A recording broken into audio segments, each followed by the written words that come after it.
আজিৰ পাঠটি হ'ল আমাৰ গাঁও। এই পাঠটিত অসমৰ গাঁওবিলাকৰ বিষয়ে আলোচনা কৰা হৈছে। তোমালোকে বাৰু গাঁও দেখি পাইছানে নাই?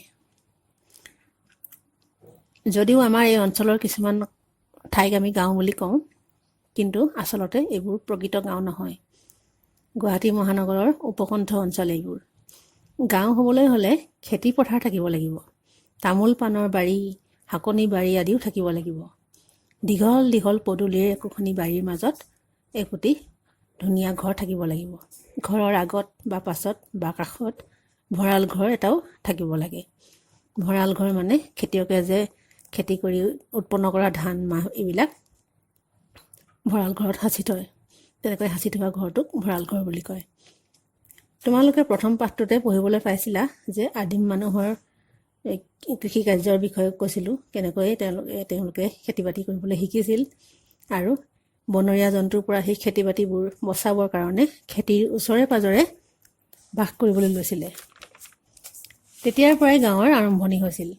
গতিকে বুজিছানে যে মানুহৰ সভ্যতা সংস্কৃতিৰ ঘাই শিপাডাল যে গাঁৱতহে আছে। গাঁও সৃষ্টি হোৱাৰ বহু হাজাৰ বছৰৰ পিছতহে মানুহে চিন্তা ভাৱনাৰ উন্নতিৰ ফলত নগৰ নিৰ্মাণ কৰিবলৈ সমৰ্থ হৈছিল। আমাৰ অসমৰ প্ৰাকৃতিক সৌন্দৰ্য অতুলনীয়, কাৰো লগত তুলনা নহয়। ব্ৰহ্মপুত্ৰ আৰু বৰাক নামৰ দুখন ডাঙৰ নদী অসমৰ মাজেৰে বৈ গৈছে।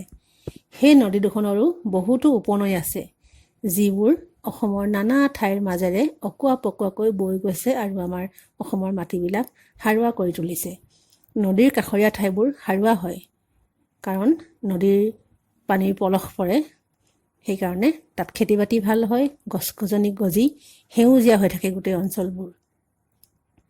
সমভূমি অঞ্চল, পাহাৰীয়া অঞ্চল, চৰ চাপৰি অঞ্চল আদিৰে গঠিত আমাৰ অসমখন মানুহ থাকিবৰ বাবেও অতিকে উপযোগী। গছ লতা, জীৱ জন্তু, চৰাই চিৰিকটিৰে আমাৰ অসমখন এখন বৰ ধুনীয়া ৰাজ্য। অসমৰ প্ৰাকৃতিক অৱস্থাৰ ওপৰত নিৰ্ভৰ কৰি অসমৰ গাঁওসমূহক ভৈয়ামৰ গাঁও আৰু পাহাৰীয়া গাঁও বুলি দুভাগত ভগাব পাৰি। ভৈয়াম মানে হ'ল সমান মাটিৰ অঞ্চল। খলা বোমা য'ত নাই তেনেকুৱা ঠাইকে ভৈয়াম বুলি কয়। আৰু পাহাৰীয়া মানেতো জানাই, ভৈয়ামতকৈ ওখ ঠাই। আমাৰ অসমত ভৈয়াম অঞ্চলেই বেছি। পাহাৰীয়া জিলা মাত্ৰ দুখন, কাৰ্বি আংলং জিলা আৰু ডিমা হাছাও জিলা।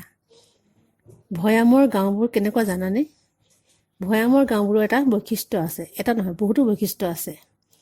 ভৈয়ামৰ গাঁওবোৰ সাধাৰণতে একোখন বা তাতোকৈ বেছি নদীৰ ওচৰে পাজৰে অৱস্থিত। গাঁওবোৰত হাবি বননিৰ পৰিমাণ বেছি, প্ৰতিঘৰ মানুহৰে একোখনকৈ বাৰী থাকেই।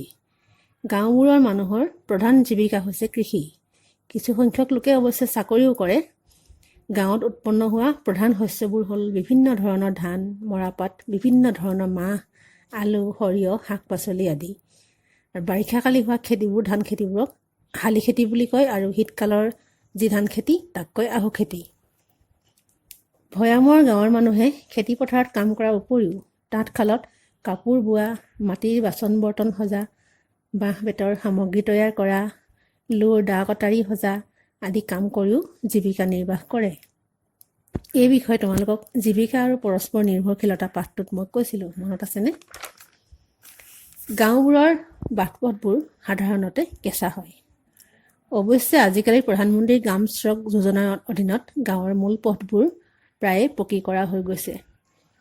গাঁৱত দেখা যান বাহনবোৰ কেনেকুৱা যেন লাগে বাৰু? গাঁৱত বেলেগ যান বাহন থাকে নেকি? থাকে। গৰু গাড়ী, ঘোঁৰা গাড়ী, ম'হৰ গাড়ী, ঠেলা, চাইকেল এইবোৰ গাঁও অঞ্চলত থাকে, কাৰণ খেতি বাতিত ব্যৱহাৰ হয় এইবিলাক। তদুপৰি আজিকালি নতুন মডেলৰ গাড়ীবিলাকো আছে। ধনী ধনী টকা পইচা থকা মানুহবিলাকে তেনেকুৱা নতুন মডেলৰ গাড়ীও কিনি লৈছে। আৰু গাঁৱৰ ঘৰ বুলিলে আমাৰ চকুত ভাহি উঠে খেৰ, বাঁহ আৰু কাঠেৰে সজা দীঘল দীঘল পদূলিৰে ধুনীয়া ধুনীয়া ঘৰ কিছুমান। কিন্তু ধন টকা পইচা থকা ধনীসকলে পকী ঘৰো সাজি লয়। শিক্ষা দীক্ষাৰ সুবিধাৰ বাবে প্ৰায় প্ৰতিখন গাঁৱতে একোখনকৈ প্ৰাথমিক বিদ্যালয় থাকে, আৰু কেইবাখনো গাঁৱৰ মাজত এখন উচ্চ মাধ্যমিক বিদ্যালয় থাকে। মহাবিদ্যালয় পৰ্যায়ৰ শিক্ষাৰ বাবে গাঁৱৰ ওচৰতে থকা নগৰবোৰত একোখনকৈ মহাবিদ্যালয় থাকে।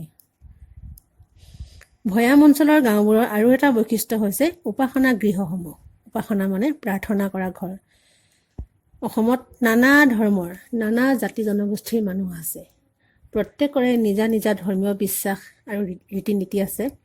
সেইধৰণে প্ৰত্যেকৰে উপাসনা গৃহও বেলেগ বেলেগ হয়। মন্দিৰ, নামঘৰ, মছজিদ, গীৰ্জা, গুৰুদ্বাৰ এইবোৰৰ কোন ধৰ্মৰ মানুহৰ উপাসনা গৃহ তোমালোকে জানানে?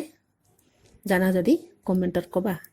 যিহেতু আমাৰ অসমত নানা জাতিৰ লোকে বাস কৰে, সেয়ে সকলোৰে কৃষ্টি সংস্কৃতি, উৎসৱ পাৰ্বণ, কাপোৰ কানি পিন্ধাৰ ধৰণো বেলেগ বেলেগ হয়। এই সকলোবোৰ লগ লাগিয়েই বিশাল অসমীয়া জাতিটো গঢ় লৈ উঠিছে। জাতি, বৰ্ণ, ধৰ্ম নিৰ্বিশেষে সকলো মানুহে একেলগে পালন কৰা উৎসৱটো হ'ল বিহু। ৰঙালী বিহু, মাঘৰ বিহু এই দুয়োটা বিহুৱেই সকলো মানুহে একেলগে পালন কৰে।